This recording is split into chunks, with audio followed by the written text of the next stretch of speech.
Hey guys, and welcome to another episode of GT Podcast. Man with your host, Chimera91, aka Aaron. We've also got a second host called Starkey, aka Mitch, and we've also got a special guest host with us called Fraternity187. Hi there, what's up, guys? So we've obviously got a lot of big news coming from GT6 and surrounding the GT community.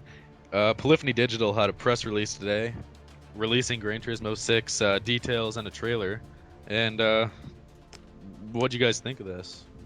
Oh, they've made it look the classic Gran Turismo formula. They've just made it look epic. It's a really, really nice looking video. It definitely G's you on to looking forward to this. I mean, I'm looking forward to this personally. What about you guys? I think it actually looks, it's stunning graphics. I don't know if that's a photo mode shot or not, but that's ridiculous if that's a track. It's obviously new cars in this too, such as the Tesla Model S and GT3 cars. And I also noticed that really old looking car. What's it called? It's the Rocket 07. Yep. That's a really nice. That's one of my personal favorite looking cars. And I do love the Alfa Romeos as well. But a big thing here is we've seen standard cars in this trailer that you can see the interiors of, which means either they've completely gotten rid of standard cars altogether, or we're going to see a lot more premium cars converted from standard. Craig, what do you think? Yeah, I mean, it's good to have something fresh. I mean, we've had Gran Turismo 5 for 3 years now, and so it's really good to finally have this announced for the end of the year. Yeah, they've at the press release they said they've rebuilt the engine. They have a new physics model, a new tire model, and the rendering of this game pushes the limits of the PS3's capability. Something that GT6 really needed over GT5 was a better tire model, and they actually partnered up with Yokohama Tires as a technical partner, as well as KW Auto, which should definitely improve. Just like the cars drove really realistic in the game. Yeah. But you'll see a huge difference, I think, now that we have legitimate companies partnering with them to just to show the way cars behave. Does this mean that now in this game we're going to have two different types of tires? So instead of just having the standard racing soft, racing mediums, we're going to have like Yokohama like racing softs and KW Auto racing softs. Is it going to be like that sort of thing, like the old Formula One days where you had what were the two brands, Dunlop and I can't remember them, but that sort of thing. You know what I mean? I actually don't think we'll see racing like generic tire titles at all. I think we'll see like 250s, 315s, like actual section measurement tires, as well as like tread depth, all like a lot better detailed tires instead of just generic tire titles. Mm-hmm. We'll see though, but I don't think we'll see the classic sport hard, the racing soft, etc. You would think to this new sort of tire setup. Hopefully we'll see actual tire physics rather than just grip multipliers.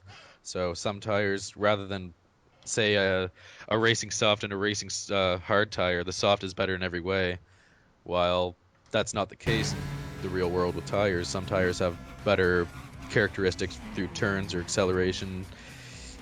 Craig, what do you think? Yeah, I mean, certainly definitely looking forward to tire models, and obviously I know there's some new aerodynamic models as well, so that'll be quite good to see all the different sort of modifications you can do with the aero settings as well.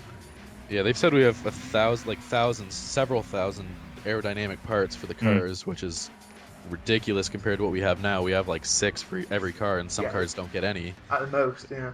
Custom wheels for every car. Mm-hmm. The game's supposed to start with 1,200 cars with monthly DLC. Kaz promised monthly DLC. I think there's 6 or 7 more tracks. We'll have 71 layouts of tracks in GT6 with 33 locations, and that's to start. I'm sure there will be DLC, as already stated, monthly DLC. I'm sure those will be tracks included. But I mean, what's the only thing is, I don't know. Are they going to include the old classic tracks we saw on the websites? Remember when it was leaked that we were going to have the old Sorry, I'll be honest. I can't remember the actual track names, but I think it's Infield or something like that. There's quite a few. But... Yeah, I don't. Is that actually going to appear on? Because I haven't seen any sort of indication it will. They might be keeping that as like a surprise or an unlock or DLC even. We'll have to wait and see. They've said nothing about it, so we can only speculate. And we'll leave that for now, I think. But just going on with that about courses, they have a whole new course maker algorithm, which you can really personalize your track, and the backgrounds are actually detailed rather than extremely generic, just mountains or whatever. That's going to help a lot. Oh yeah, we'll have proper racetracks, not just hilly landscapes to race through now. Yeah, is there a lot more track variations as well? Apparently, I've been looking at it, and apparently it's not just going to be the standard desert map. Yeah, they said it's like very personalized compared to what we had last time. A really big thing is something we were promised for GT5 and never received was the GT Drivers Club. It's not called that, but they've confirmed we will be able to make communities, race leagues. We can create and manage online events and championships, which is a big deal. That adds a lot to online. Oh, can't wait for that. I think that will make Gran Turismo it's going to be amazing. I'm looking forward to that. Yeah, another thing that I'm really looking forward to after all this hybriding and modding, which I'm talking about the good ones like motor swaps, etc. It says you can build your own car, a personalized car. I don't know what they mean by that at all. That might just mean livery, which would be also good. Yeah. But I'm hoping that means pick a motor, pick a drivetrain, etc. Make a car that you want to make. Yeah. The way we could do it with hybriding before the last update. Yeah. So that'd be awesome if we could make drivetrain swaps and whatnot with that. Yeah. What do you think about that, Craig? What do you think that'd be good? Yeah, I mean, definitely. I mean, certainly all the feedback, certainly that I've came across in relation to the sort of hybrid thing is a lot of people want to be able to sort of make realistic hybrids. So they want sort of realistic horsepower levels in some of the cars. Like, for example, you've got the Toyota Supra is limited to around about 700 horsepower. So that's just one example of a car that you could just kick up to a bit more realistic, some of the modded cars out there. So it'd be good just to have a more sort of just something different that you're not used to from previous Gran Turismos. Give each car its own personality instead of making every single car very generic and very sort of single-sided. Yeah, it would look incredible good. I think that alone will just all the online rooms of car meets and whatnot. As good as those are, and they're fun and whatnot, it's just every car is something you've already seen. Nothing is ever going to surprise you, whether it be a chrome paint, anything. Literally nothing is going to surprise you about a car people have made right now, which was one other reason, obviously, not to get back to it, but the hybriding added a lot to the GT community. But that would be a big deal if we could have personalized cars like that we can actually compare and show to friends. Definitely add a lot to track day meets and whatnot. Yeah, I mean it helps to just expand the Gran Turismo franchise even further. The idea of being able to do that sort of thing. So yeah, I'm definitely stoked for that. They also said there's a new user interface, which is obvious. That's an obvious thing. They're not going to keep the same menu, but they said they've made it a lot less cluttered, as that was a really big complaint with GT5, was just a clusterfuck of menus, and yeah, they said it's a lot faster loading, a lot smoother response, and quicker responding. I definitely hope so, because it was the case of we've got all these buttons, but we need to find room somewhere else, and then find somewhere else, and eventually it got to the point where they would just put in a massive mode like the online mode as a little button in between sort of two other separate menus.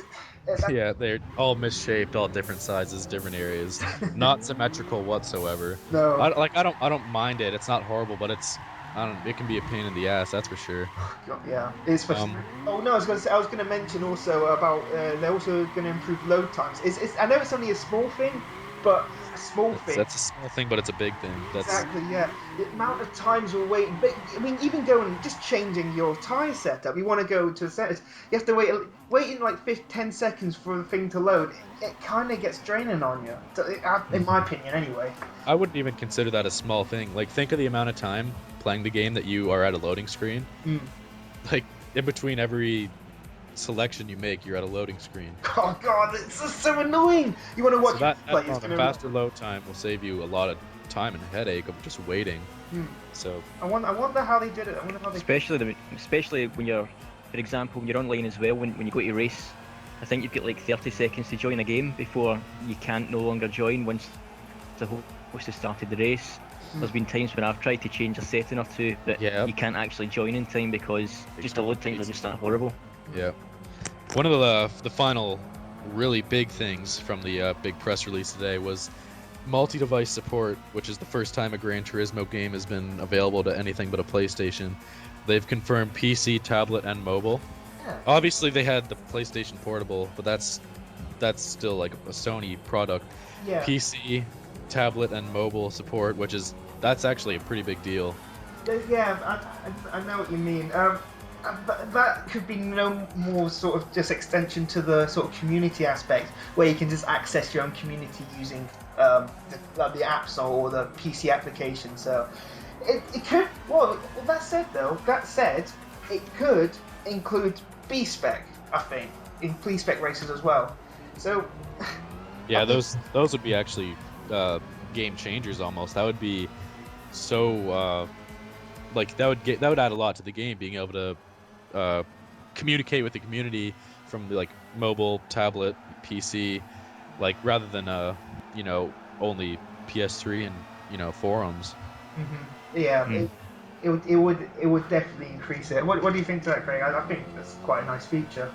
Yeah, definitely, because it gives you that platform to communicate with everyone else who maybe not even like who are on their PC or who people are out and about using their phones. So yeah, definitely. So with that said, that's most of the big news from the GT6 release today. Obviously, we'll have tons of news in the coming months, as Kaz has actually confirmed GT6 will be for sale by the holidays. So that's 7 months away. That's right lined up with the PS4, which is obviously going to have a lot of speculation on whether this will be available for PS4. Mm-hmm. Like, they've obviously got that on their mind. They can't not be thinking of putting it on the PS4. I think the reason they've kept quiet about it is just in case they can't do it in time. Mm-hmm. If it takes like a lot of time to either port data to a PS4, like I have no idea. I'm not a game creator, but Yeah. there's definitely a argument to say that this game would be on the PS4. I think. Yeah, not only that, I think we have been seeing rumours as well going around on I noticed on IGN, for instance, that they mentioned Gran Turismo 6 for the PS4. So I mean, it's not complete speculation. I mean, it's getting out there. It's deal. Especially if someone the size of IGN covers a story like that. I guess we just got to wait and see see what happens. It looks. It could very well. It does make sense, though, doesn't it? The release of the PS4, and yeah, it looks really good. So with all that said, that's about all we have to fill you in with GT6 news and trailer coverage and whatnot. If you liked Craig, his channel will be in the description. He does many GT5 videos, whether it be drag race. Well, what do you do, Craig? You can actually tell us. Yeah, well, it's basically as you know, it's just basically primarily it's drag tuning, GT5 drag tunes, GT5 drag montages. Obviously, previously I've done this sort of hybrid car reviews, although that's died down now. However, I do still have another couple of them in the pipeline, and it's not just limited to Gran Turismo. However, that is the biggest focus of the channel. Yeah, well, thanks for joining us, Craig. Yeah, thanks for having me. As I said, link to his channel below. I'd also like to thank Relate for providing this music. If you like this video, leave a like, comment, and maybe even drop a sub, because we have a lot of future GT6 coverage on its way. It's been your boy Starkey, and as always, hit that apex.